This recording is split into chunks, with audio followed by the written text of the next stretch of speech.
Hello friends, success गुरु में आपका स्वागत है।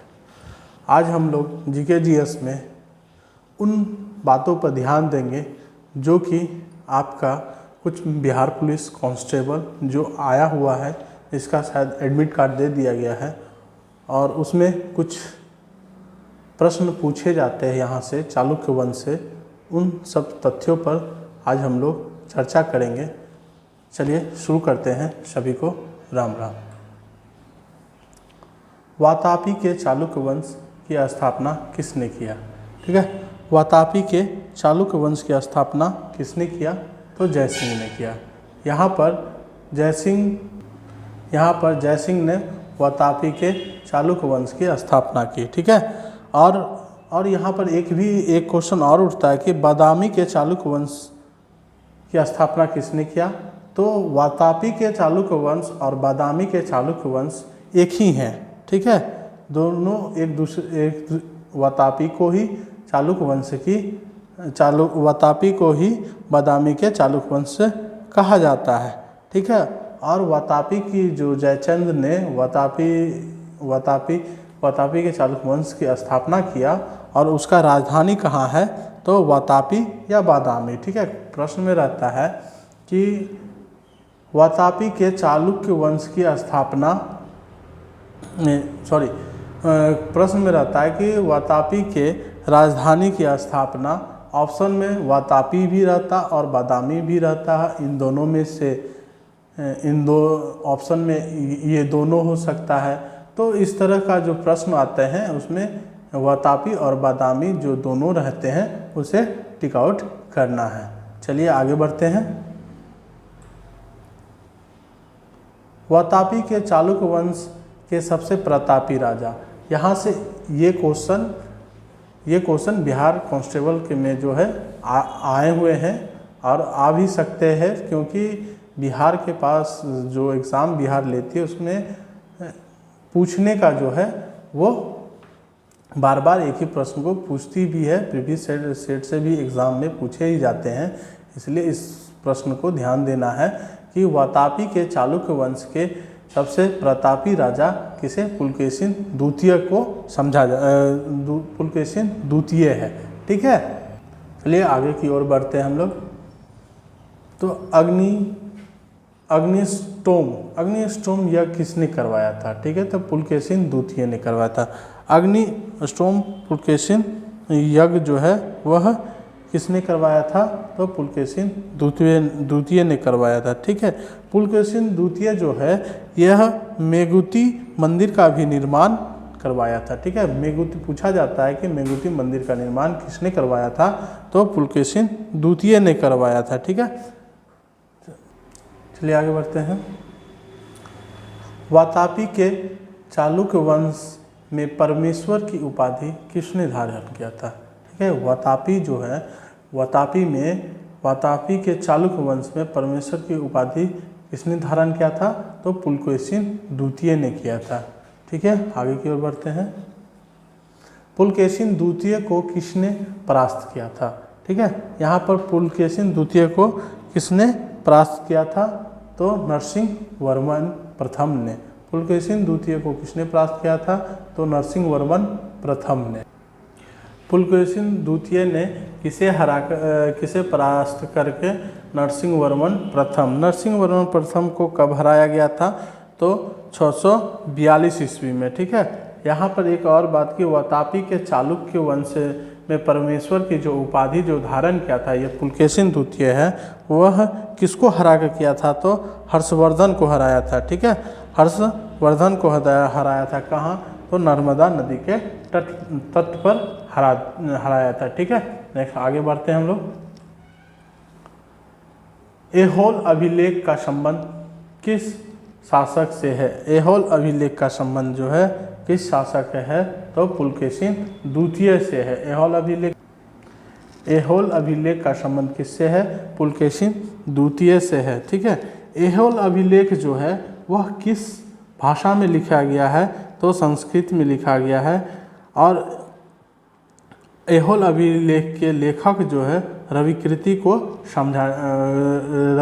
को माना जाता है। ठीक है, और एक बात की पुलकेशिन द्वितीय को किसने परास्त किया था? नरसिंह वर्मन प्रथम ने। ठीक है, नरसिंह वर्मन प्रथम ने कब परास्त किया था? 642 ईस्वी में।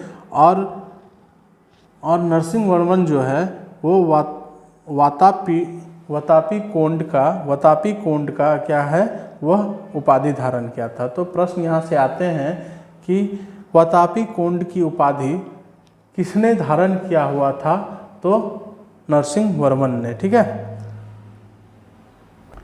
प्रश्न ऐसे आते हैं कि किस शासक के द्वारा, वह कौन सा शासक जो वातापी कोंड की उपाधि धारण किसे हराकर किया है? तो पुलकेशिन द्वितीय को हराने के बाद। ठीक है, नेक्स्ट आगे बढ़ते हैं हम लोग। ऐहोल अभिलेख जो है, ऐहोल अभिलेख के लेखक कौन है? रवि कृति है। ठीक है, ऐहोल अभिलेख के रवि कृति है। ठीक है, आगे बढ़ते हैं हम लोग। वातापी का निर्माणकर्ता किसे माना जाता है? कृति वर्मन को। ठीक है, वातापी के निर्माणकर्ता किसे माना जाता है? तो कृति वर्मन को। ठीक है, आगे बढ़ते हैं। विरूपाक्ष महादेव मंदिर का निर्माण किसने कराया था? तो लोक महादेवी ने। ठीक है, लोक महादेवी जो है वो लोक महादेवी एक पत्नी थी। वो किसकी पत्नी थी? तो विक्रमादित्य द्वितीय की। ठीक है, विक्रमादित्य की दूसरी पत्नी ने जो त्रिलोकेश्वर मंदिर का निर्माण करवाया था।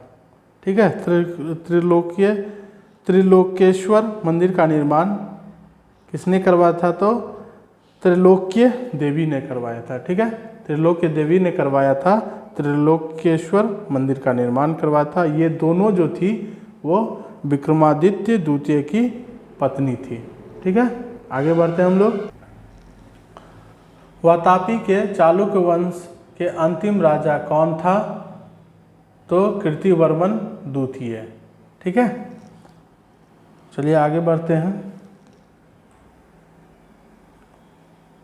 बेंगी के चालुक्य वंश का संस्थापक किसे माना जाता है? किसे कहा जाता है? बेंगी के चालुक्य वंश का संस्थापक किसे कहा जाता है? विष्णुवर्धन को।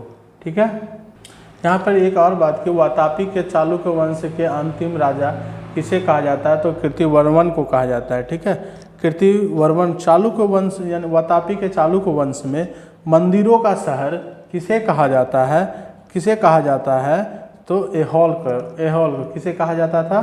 तो ऐहोल को। ठीक है, यहाँ पर आगे बढ़ते हैं हम लोग। बेंगी के चालुक्य वंश के सबसे प्रतापी राजा कौन था? तो विजयादित्य तृतीय। ठीक है, विजयादित्य तृतीय था। ठीक है, नेक्स्ट आगे की ओर हम लोग बढ़ते हैं। ठीक है, चोल वंश के संस्थापक किसे कहा जाता है? तो विजयालय को कहा जाता है। चोल वंश के संस्थापक कौन था? तो विजयालय था। विजयालय जो था चोल वंश की स्थापना कब किया था?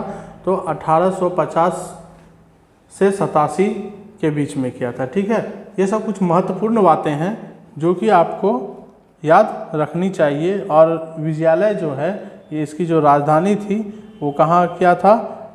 तांजाई में। ठीक है, तांजाई में। और तांजाई को ही तंजौर या तंजावुर भी कहा जाता है। ठीक है, आगे की ओर बढ़ते हैं। नरकेसरी की उपाधि किसने धारण किया था? नरकेसरी की उपाधि जो किसने धारण किया था? तो विजयालय ने किया था। ठीक है, नरकेसरी की उपाधि जो धारण किसने किया था? विजयालय ने किया था। नेक्स्ट आगे की ओर बढ़ते हैं हम लोग। चोलों का स्वतंत्र राज किसने स्थापित किया था? तो आदित्य प्रथम। चोलों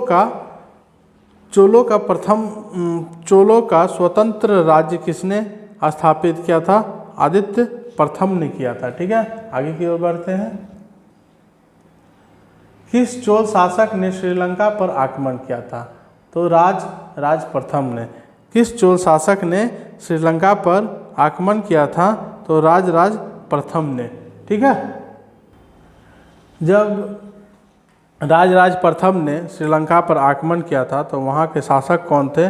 महिम पंचम। ठीक है, महिम पंचम थे। और जब श्रीलंका पर राजराज प्रथम ने आक्रमण किया तो उस समय महिम पंचम वहाँ से भागकर कहाँ चला गया? श्रीलंका के दक्षिणी भाग में। और दक्षिणी भाग में तो रोहन में शहर में अपना शरण लिया। ठीक है, रोहन में क्या किया? वह शरण लिया। ठीक है, नेक्स्ट आगे बढ़ते हैं हम लोग। चोल साम्राज्य का सर्वाधिक विस्तार किसके शासनकाल में हुआ था? चोल साम्राज्य का जो सर्वाधिक विकास हुआ था किसके शासनकाल में हुआ था? राजेंद्र प्रथम के शासनकाल में। चोल साम्राज्य का जो है सर्वाधिक विस्तार जो हुआ था किसके शासनकाल में हुआ था? राजेंद्र प्रथम के शासनकाल में हुआ था। ठीक है, राजेंद्र प्रथम ने ही बंगाल के शासक महिपाल को पराजित किया था। उसके बाद महिपाल को जब पराजित कर लिया गया उसके बाद क्या किया? इसने गंगैकोंड चोल की उपाधि धारण किया और इसकी जो राजधानी रखा था गंगैकोंड की, वो गंगैकोंड चोलपुरम के निकट रखा गया था। और यहाँ पर ही क्या? एक बड़ा विशाल सा तालाब खुदवाया था राजेंद्र प्रथम ने। ठीक है, चलिए आगे बढ़ते हैं हम लोग। चोल वंश का अंतिम शासक किसे कहा जाता है? चोल वंश का अंतिम शासक किसे कहा जाता है?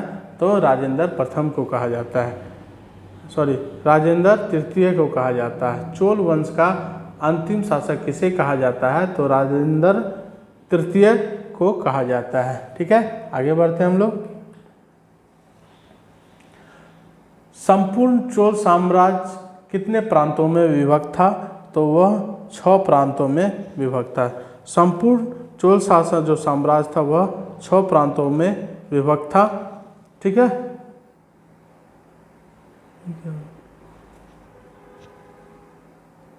ये जो 6 प्रांत में विभक्त था संपूर्ण चोल शासक, उसको उस समय में मंडलम कहा जाता था। ठीक है, आगे की ओर बढ़ते हैं। चोल साम्राज्य में भाग लेने वाले उच्च पदाधिकारी को क्या कहा जाता था? चोल साम्राज्य में भाग लेने वाले उच्च पदाधिकारी को क्या कहा जाता था? पेरुनंदरम। ठीक है, नंदरम। ठीक है, पेरुनंदरम कहा जाता था। ठीक है, और निम्न जो नीचे कोटि उच्च हो गया और जो निम्न कोटि के जो भाग लेते थे पदाधिकारी उसे क्या कहा जाता था? सेरुनंदरन।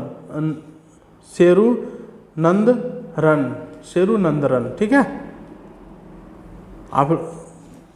और ये सब चीज़ पूछे जाते हैं और आप लोग भी इस पर थोड़ा बुक को पढ़कर और इससे रिवाइज करके अपना आगे की ओर बढ़ते रहिए। चलिए नेक्स्ट आगे बढ़ते हैं हम लोग। चलिए आगे की ओर बढ़ते हैं हम लोग। चोल प्रशासन की मुख्य विशेषता क्या थी? तो स्थानीय स्वशासन। ठीक है, चोल प्रशासन की मुख्य विशेषता क्या थी? स्थानीय स्वशासन। ठीक है, आगे की ओर बढ़ते हैं। चोल स्वशासन में भूमि कर के उपज का कितना प्रतिशत भाग होता था? तो 1/3। ठीक है, एक जो है वो किसान लेते थे, 3 चोल शासक लेते थे। ठीक है, आगे बढ़ते हैं। चोल के शासनकाल में सेना का सबसे संगठित अंग क्या था? पदाती सेना। ठीक है, चोल के शासनकाल में सेना का सबसे संगठित अंग कौन सा हुआ करता था? पदाती सेना। ठीक है, पदाती का अर्थ हो गया पैदल सेना। ठीक है, जो पैदल सेना थी। हम लोग आगे की ओर बढ़ते हैं। ठीक है, चोल के शासनकाल में सोने के सिक्के को क्या कहा जाता था? तो कलजू कहा जाता था। बस आज के लिए इतना ही। हम लोग कल आगे इसी विषय पर या तो बिहार पुलिस के मद्देनज़र रखते हुए ही ये हम लोग प्रश्न की तैयारी किए हैं और बिहार पुलिस में चोल वंश या दक्षिण भारत राजवंश से 1-2 क्वेश्चन रहते ही हैं, इसलिए इसकी तैयारी करना ज़रूरी है। और यहाँ से कुछ इम्पोर्टेंट आपको प्रश्न दिए गए हैं, आप इस पर थोड़ा ध्यान दीजिए और इसे पढ़िए और कॉपी नोट डाउन कीजिए। और आप लोग वीडियो को लाइक करें, सब्सक्राइब करें और सभी दोस्तों के पास भेजें, ताकि वीडियो जो है वो ज़्यादा से ज़्यादा ज़रूरतमंद